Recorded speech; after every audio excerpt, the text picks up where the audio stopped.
ప్రణతి television వీక్షకులందరికీ నమస్కారములు. మకర రాశి 2018 డిసెంబర్ 1వ తేదీ శనివారం నుంచి 15వ తేదీ శనివారం వరకు ఉన్నటువంటి 15 రోజుల్లో మకర రాశి జాతకులకు సూచనలు, సలహాలు ఏమిటి, ఆచరించగల పరిహారం ఏమిటి అనేది కూడా తెలుసుకుందాం. ఇక ముఖ్యంగా గమనించవలసింది ఏమిటంటే మొత్తం 5 పాయింట్లు ఉన్నాయి. ఈ 5 పాయింట్లో మొదటి పాయింట్ ఏంటంటే 1వ తేదీ ఉదయం నుంచి 3వ తేదీ మధ్యాహ్నం 2:55 వరకున్న సమయం అంతా కూడా అది అటు ఇటుగా ఉంటుంది. అటు ఇటు అంటే ఏమిటి, అట్ట అనుకూలంగా ఉండదు, ఇటు ప్రతికూలం కాదు, మధ్యస్థంగానే ఉంటుంటుంది. అంటే ఎక్కడా కూడా మీరు హామీలు ఇవ్వకూడదు. వీలైనంత వరకు అది దాటవేసే ధోరణిలోనే ఉంటుండాలి. ముఖ్యంగా ఎన్నికలకు సంబంధించినటువంటి పందాలలో కానీ వీటిల్లో కానీ పాల్గొందాము అనేటువంటి ఆలోచనలకు మాత్రం వెళ్ళకూడదు. ఇక తండ్రి వైపు సంబంధించినటువంటి వచ్చేటువంటి నిర్ణయాలకి వీలైనంత వరకు అడ్డు తగలకుండా ఉండాలి, ఒప్పుకున్నట్టుగా ఉండకుండా ఉండాలి. అంటే ఒక విధంగా మధ్యస్థంగానే ఉండాలి. అంటే తండ్రి గారు చెప్పే మాటలు వినండి, వారికి అడ్డు చెప్పకండి. ఏదైనా టచ్ మీ నాట్ అనే విధంగానే ఉండాల్సినంత అవసరం అంటూ ఉన్నది. అది బాగా గుర్తుంచుకోవాలి 3వ తేదీ మధ్యాహ్నం వరకు. ఇక 2వ పాయింట్ ఏమిటంటే 3వ తేదీ మధ్యాహ్నం 2:55 ప్రారంభమై 8వ తేదీ ఉదయం 6:07 వరకు ఉన్నటువంటి ఈ సమయం అంతా కూడా ఇంకేంటి బ్రహ్మాండంగా ఉంటుంటుంది. అసలు మీ ఆలోచనలన్నీ కూడా దాదాపు ప్రపంచవ్యాప్త రాజకీయాల చుట్టూ తిరుగుతుంటుంది. ఒకవేళ మీరు గృహిణైనా కూడా రాజకీయాల గురించి మాట్లాడతారు. ఏమిటి కొత్త పార్టీ వస్తే ఏముంటుంది, గ్యాస్ సిలిండర్ ఎట్లా ఉంటుంది, పెట్రోల్ ఎలా ఉంటుంది, అక్కడ ఎట్లా ఉంటుంది, సెంట్రల్లో ఏం చేస్తాడో, ఈ స్టేట్లో ఏం చేస్తాడో, ఇక్కడ కేసీఆర్ వస్తారో లేకపోతే కాంగ్రెస్ వస్తుందో, కేసీఆర్ వస్తే ఎట్లా, కాంగ్రెస్ వస్తా, ఈ ఇద్దరిని ఓడించడానికి ఏమన్నా మోడీ చేస్తాడా, మోడీకి ఏమన్నా కేసీఆర్కి ఫర్రా, కేసీఆర్ ఫర్ ఇంకొకరికి ఫర్రా, ఏమిటో రకరకాలుగా. మొత్తం మీద ఏమిటంటే ఆనందంతో మాట్లాడతాడు తప్ప ఎక్కడా బాధతో ఉండరు. మరి ఎక్కడి నుంచి వచ్చింది ఈ ఆనందము? మీరు ఒకవేళ టీఆర్ఎస్ పార్టీ అనుకో, కాంగ్రెస్ వారు చెప్పేవారు మాటలు ఉంటే బ్రహ్మాండంగా మీరు ఆనందిస్తారు. కాంగ్రెస్ గెలుస్తుండే అనుకో, మీరు టీఆర్ఎస్ అండి, మీకు ఆనందంగా తీయగా ఉన్నట్టుంటాయి. ఒకవేళ మీరు కాంగ్రెస్ పార్టీ అనుకో, టీఆర్ఎస్ గెలుస్తుంది అన్నారు అనుకోండి, మీకు ఆనందంగా ఉంటాయి. అంటే మీరు మీ పార్టీ ఓడిపోతుందని చెప్పినప్పటికీ ఎవరన్నా గట్టిగా మీకు ఆనందం అంత బాగుంటుంది. అంటే ఏదో తెలియనటువంటిది మిమ్మల్ని ఆవహించింది అని చెప్పవచ్చు. ఏమీ లేదండి, గ్రహచారమే ఆవహించింది. అంటే మొత్తం మీద ఈ సమయంలో మీరు ఏం చేయాలి అంటే వ్యాపారం ఏం పెట్టాలి, మన విధి విధానాలు ఏమిటి, మన హెల్త్ పాయింట్లో మనం తీసుకోవాల్సినటువంటి జాగ్రత్తలు ఏమిటి, మన ఉద్యోగ వ్యవహారం ఏమిటి, మన ఇల్లు ఏమిటి, వాకిలు ఏమిటి, గృహం, ఇకపోతే కొనుగోళ్ళు ఏమిటి, అమ్మకాలు ఏమిటి, వీటి మీద బాగా కొంచెం శ్రద్ధ ఉంచండి. ఏ ప్రభుత్వం వచ్చినా ఇవే కదా, వీటి నుంచి ఇబ్బంది అంటూ ఏముండదు.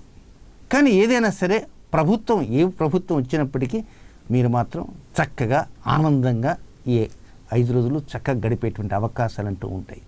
అయితే ఇందులో ముఖ్యంగా గమనించవలసిందంటే 7వ తేదీ ఆ రోజే ఎలక్షన్ జరుగుతుంటుంది. 7వ తేదీ మధ్యాహ్నం భోజనానికి ముందు కొద్దిగా ఇంగువ వాసన చూడటానికి ప్రయత్నం చేయండి. ఇంగువ 7వ తేదీ మధ్యాహ్నం భోజనానికి ముందు, ఆ రోజే కార్తీక అమావాస్య అంటారు.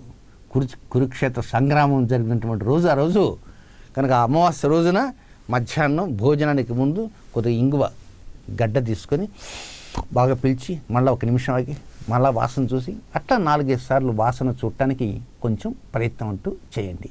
ఇక 3వ పాయింట్ ఏమిటంటే 8వ తేదీ ఉదయం 6:07 నుంచి 10వ తేదీ సాయంత్రం 5:20 వరకు ఉన్న సమయం అంతా కూడా కొంత మానసిక స్థైర్యం తగ్గినప్పటికీ, శారీరకంగా విశ్రాంతి లేకపోయినప్పటికీ, చేతిలో ఉన్న డబ్బు ఖర్చు అవుతున్నప్పటికీ, అయ్యో పెట్టుకున్న పని ఏది ముందుకు పోలేదే, ఆగిపోయిందే అనేటువంటి బాధ ఒకవైపు ఉన్నప్పటికీ కించిత్ గర్వంతో ఉంటారు, కించిత్ ఆనందంతో ఉంటారు. కనుక ఏదో తెలియనటువంటిది వస్తున్నది అనేటువంటి ఒక భ్రాంతి అలాంటిది మీకు కనపడుతూ ఉంటుంది. నెక్స్ట్ 4వ పాయింట్ ఏమిటంటే 10వ తేదీ సాయంత్రం 5:20 నుంచి 13వ తేదీ ఉదయం 6:11 వరకు ఉన్నదంతా ఖుషి తెల్లవారితే కౌంటింగ్, ఎక్కడ పట్టినా కౌంటింగ్, అన్ని వార్తలే, ఇక అన్ని పనులు రద్దు చేసుకోవటాలే. అందులో మకర రాశికి అధిపతి ఎవరో తెలుసా? శని. ఈ శని ఒక రాజకీయ పార్టీలని ఆ విధంగా నడిపేటువంటి వ్యక్తి. ఆ రాశిలోనే మీరు ఉన్నటువంటి వ్యక్తులు కనుక ఈ 11వ తేదీ 12వ తేదీ మాత్రం మీకు అద్భుతమైనటువంటి లబ్ధి, మాటల లబ్ధి కావచ్చు, శ్రవణం ద్వారా వచ్చే లబ్ధి కావచ్చు. మీ పార్టీ ఓడిపోయిందని ఎవరు చెప్పినా కూడా ఏదో మీరు స్వీట్స్ పంచేటువంటి స్థితిలో ఉంటారు. మరి ఏమిటో అనేది మీకే తెలియాలి. మీ పార్టీ గెలిచినా మీకు ఆనందమే, మీ పార్టీ ఓడినా మీకు ఆనందమే. అంటే మీకు అంతర్గతంగా మీకు ఇతరులకు ఎవ్వరికీ చెప్పకూడనటువంటి ఒక మంచి ఐడియా అనేది మీ మనసులో ఉంది. అది తెలుసుకోవటం ఇతరులకు సాధ్యం కాదు. భగవంతుడికి మీకు ఇంకేదన్నా ఆలోచన చేస్తే మంచి జ్యోతిష పండితులకు తప్ప ఎవరికి తెలుసుకోవటం, ఇతరులు తెలుసుకోలేరు.